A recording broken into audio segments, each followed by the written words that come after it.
Hello friends, how are you all? In this video, we are going to analyze a high-voltage, high-current buck converter circuit designed for stepping down around 310 volts DC to a lower voltage, such as for battery charging applications. The purpose of this design is to efficiently step down a high DC voltage, such as 310 volts, to a lower usable level using a buck converter. Since it is a switching circuit, it provides high efficiency even at high current levels.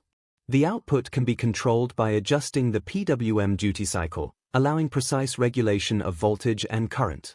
The isolated gate driver also ensures safe operation of the control circuitry, fast switching MOSFET, and a high current output section, making it suitable for serious power applications.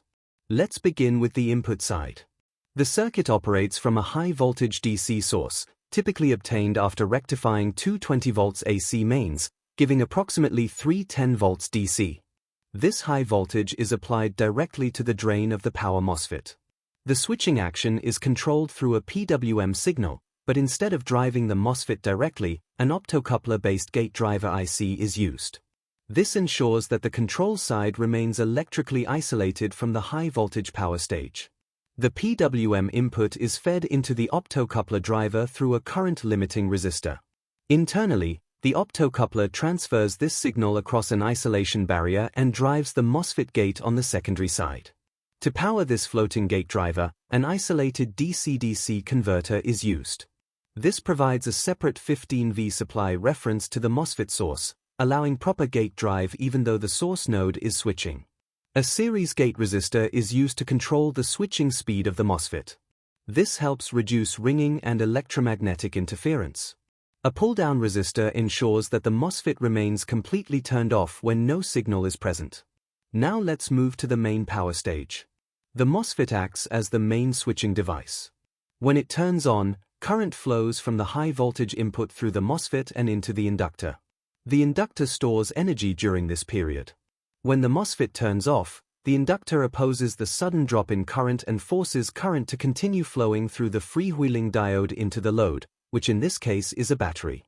This is the fundamental operation of a buck converter. The output voltage is controlled by adjusting the duty cycle of the PWM signal. The basic relationship is V out equals D times V in, where D is the duty cycle. The inductor value can be estimated using L equals V in minus V out, multiplied by D upon F multiplied by delta I, where F is the switching frequency and I is the inductor ripple current.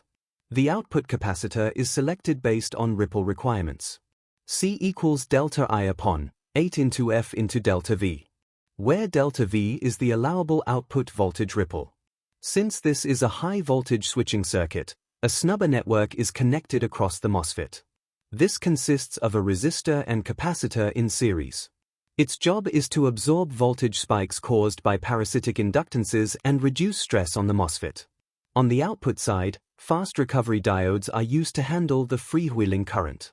Multiple diodes are connected in parallel to increase current handling capability, although care must be taken to ensure proper current sharing. Large electrolytic capacitors are used at the output to smooth the voltage and supply steady current to the load.